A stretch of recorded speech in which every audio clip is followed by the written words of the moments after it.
Fala, turma! Bom, hoje vamos falar sobre a Paris-Roubaix 2019, a prova que eu considero como sendo a melhor prova do ano e a mais brutal também.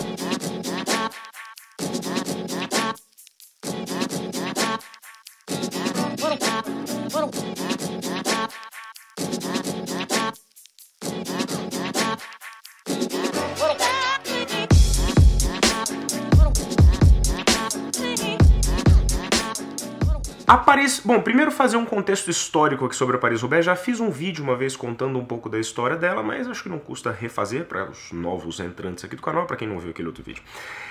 A Paris-Roubaix foi uma prova que começou em 1896. Ela aconteceu praticamente ininterruptamente até agora, 2019.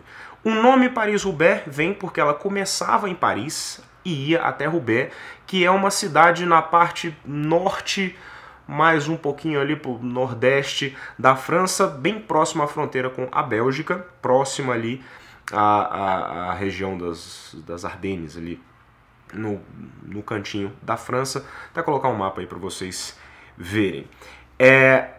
Ela largava de Paris até o ano de 1967, então de 1896 até 1967 ela largava de Paris e ia até Roubaix. Depois de 1967 eles mudaram a largada para ela, para uma cidade que fica um pouco mais ao norte, que é uma cidade que se chama Compiègne, e ela começou a ser Compiègne-Roubaix. Mas Paris-Roubaix fica mais legal, então eles mantiveram o nome de Paris-Roubaix.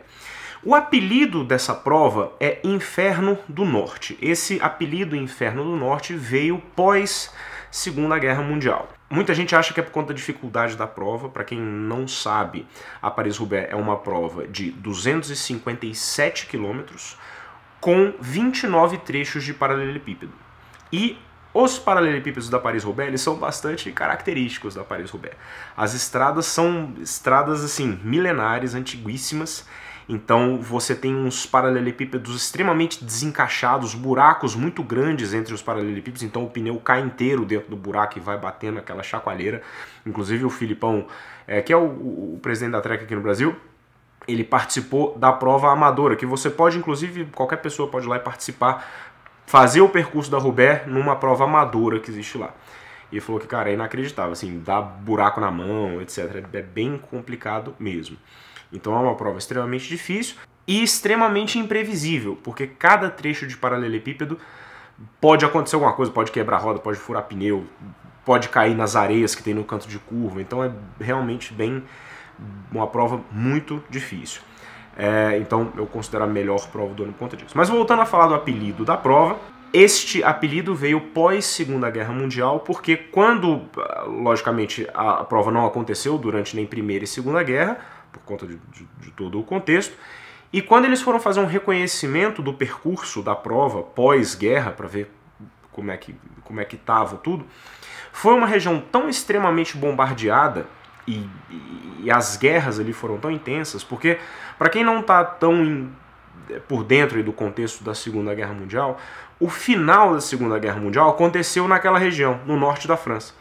A Batalha das Ardenas, né, você tem até as clássicas de Ardennes, que é na Bélgica, aconteceu ali, que se chama... Inclusive, eu comprei esse livro aqui, inclusive ontem, estava olhando sobre isso, chama A Batalha das Ardennes, a cartada final de Hitler, que foi uma tentativa de avanço de Hitler, uma guerra que aconteceu muito na Bélgica, porque a França tentando segurar as tropas alemãs e a Alemanha... O contrário, a Bélgica fica ali no meio e tal. E você teve o dia D também, que o dia D foi meio que a batalha que definiu ali o final da Segunda Guerra, com a retomada, foi uma grande derrota para o exército alemão, que aconteceu na Normandia, que é bem próximo ali. Então essa área do norte da França, onde acontece a prova, foi de batalhas extremamente intensas neste final da guerra aí. Então quando foram fazer inclusive assim, para... sugestões de livro, esse livro aqui do Philip Masson, sobre a Segunda Guerra Mundial, achei bem interessante. Esse livro aqui eu não li ainda, então não sei recomendar. Esse aqui também, que são dois livros na verdade, que é a Ascensão e Queda do Terceiro Reich, é bem interessante também para ir ter uma contextualização sobre o nazismo. enfim, alguns livros que eu acho que vale a pena ler. E tem também nesse mesmo autor um livro que é desse Anthony Beevor, acho que é assim que pronuncia o nome dele, que chama O Dia D, acho que é a Batalha que Salvou a Europa, um negócio assim. Então, enfim, só para acrescentar alguma coisa aqui. Como essa região foi de uma área com extremos conflitos e batalhas, etc., tava tudo destruído. Então tava tudo com muito bombardeio, muito destroço, muita coisa. E aí quando os caras fizeram o reconhecimento, falaram, cara, é o inferno do norte, né? Aquela região ali virou o inferno das batalhas, etc. Então esse apelido Inferno do Norte veio e aí depois ficou porque condizia com a batalha que é a prova, né? Então deu certo aí o nome. Bom, falando um pouquinho sobre os trechos de paralelepípedo deste ano, são, como eu falei com vocês, 29 trechos. O primeiro trecho começa depois dos 90 quilômetros e os trechos vão sendo contados de forma decrescente. O primeiro trecho é o 29 e aí eles vão reduzindo na hora da transmissão da prova, que vai passar domingo, vocês podem ver.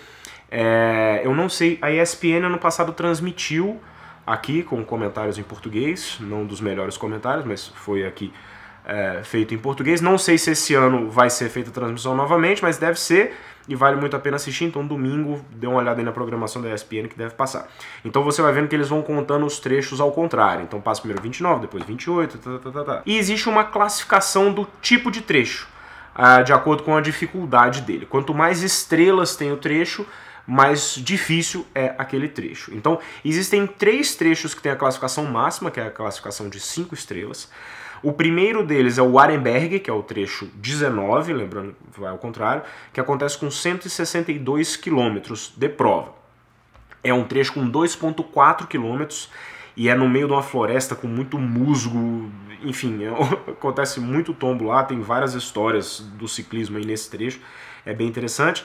Você tem o Mons-en-Pavel, que é com 208 quilômetros, que é um trecho de 3 quilômetros, é o trecho número 11, que também é de 5 estrelas, e você tem um mais para o final, que é o trecho número 4, que é o Carrefour de l'Abre, que são 2,1 quilômetros e acontece no quilômetro 240, então faltando 17 quilômetros para o final.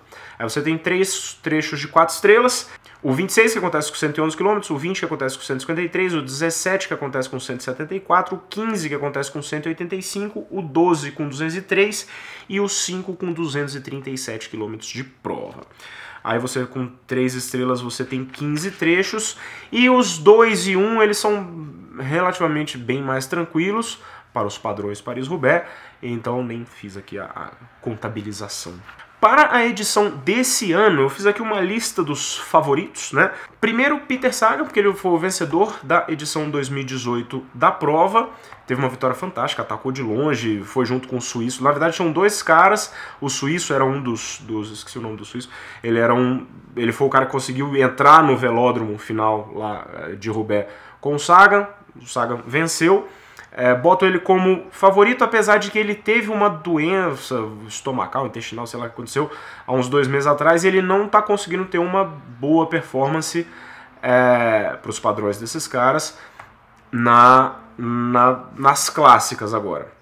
Então, mas vamos ver se ele vai conseguir alguma coisa. Na Flandres, agora no último final de semana, ele conseguiu na fuga, mas não conseguiu bater a chegada, etc. Tem o Greg Van Avermaet, da equipe CCC, o Greg Van Avermaet, campeão olímpico em 2016, é um ciclista muito agressivo, tá chegando ali na fuga, batendo na trave nas clássicas também, mas não venceu nenhuma ainda esse ano.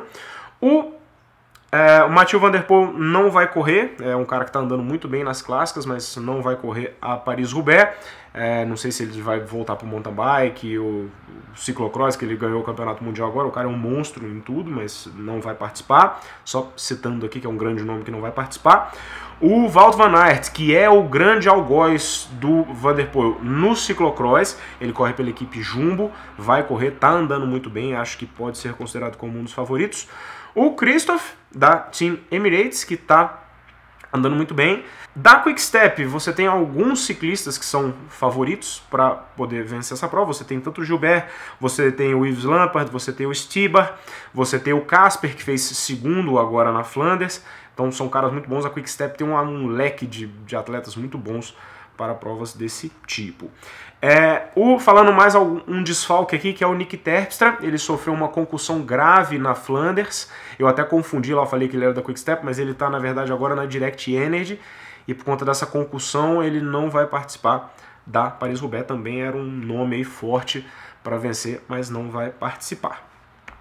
Na Sky, eu acho que você pode botar aí o Luke Rowe e o Ian Stannard como bons caras com chances aí para vencer. E você tem também na Trek o Jasper Stuyven e o John Degenkolb. O Degenkolb não tem feito muita coisa aí, mas é um cara perigoso. E se o pessoal vacilar, ele consegue vencer. E se eu não me engano, ele já venceu a Paris-Roubaix ou a Flanders, uma das duas. Eu sei que ele venceu, teve um ano que ele venceu a Milan-San Remo e... eu não lembro se foi a Flanders ou a Roubaix. Deixa aqui nos comentários, por favor, para tirar a minha dúvida. Mas é isso. Então, esse final de semana temos aí uma das melhores provas do ano. 257 km, trechos altamente imprevisíveis. Muita coisa pode acontecer, vale muito a pena acompanhar. E, de novo, verificar aí na ESPN se vai ter a transmissão ou não da prova, porque vale muito a pena assistir, beleza? E a gente vai fazer o resumo da prova depois, etc, mas é uma provinha que vale a pena acompanhar, beleza? Então é isso, galera, like no vídeo, se inscreve no canal, aquela coisa toda, e a gente fala mais depois. Valeu!